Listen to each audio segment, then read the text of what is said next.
Hey, hello.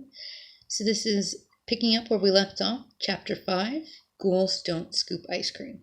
Okay? You're absolutely right, Eddie said. I don't want to hear anything except my foot kicking a soccer ball. You won't be hearing that after school, Melody warned, because you have to stay after to finish your math homework. No way, Eddie grumbled. I plan to get another doodle gum shake after school. Howie shook his head. You might change your mind when you hear what I found out when I was researching, he told Eddie. Let me guess. You found out there's something scary about kids who do research for fun? No, Howie said. Then you're not as smart as I thought you were, Eddie laughed. Everybody knows normal kids don't do research unless they have to. Well, Howie told Eddie, I had to because it was a matter of life and death. Since when is research a matter of life and death? Melody asked. Since Mrs. Jeepers became our teacher, Howie told her. I was trying to find out about vampires when I stumbled across something. It's right here in this book. Howie held up his heavy book with a tattered cover. He opened the book to a bookmark. Then he read in a voice so low his friends had to crowd close just to hear.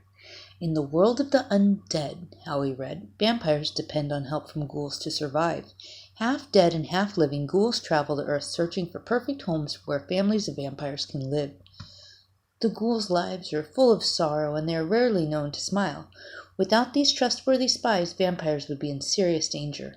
Howie stopped reading and looked each of his friends in the eyes. Doesn't this prove it? He asked.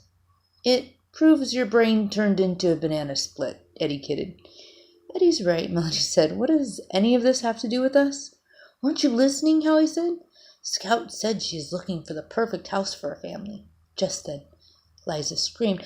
Oh my gosh, she said. You're telling us that Scout is a vampire spying ghoul.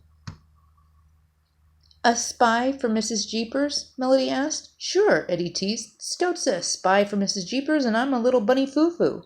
Melody giggled. I guess that makes Liza the Easter bunny. No, Eddie said, that makes Liza crazy. Howie slammed his book shut. I think Liza makes perfect sense. It may make perfect sense if you're a jelly bean, but not if you're a normal everyday kid, Eddie argued. Every time anyone is just a little bit different, you guys turn them into a monster. Melody shook her head. If that were true, we would have put you in a cage a long time ago. Ha ha, Eddie sneered. Fact remains that Scout is just a strange ice cream worker, not a ghoul. Are you willing to bet your life on that? Liza asked. Sure, Eddie said. Why not? Then let's go back to Burgerdoodle after school and we'll see what we can find out about Scout, Liza said. All right, Eddie said. You're on.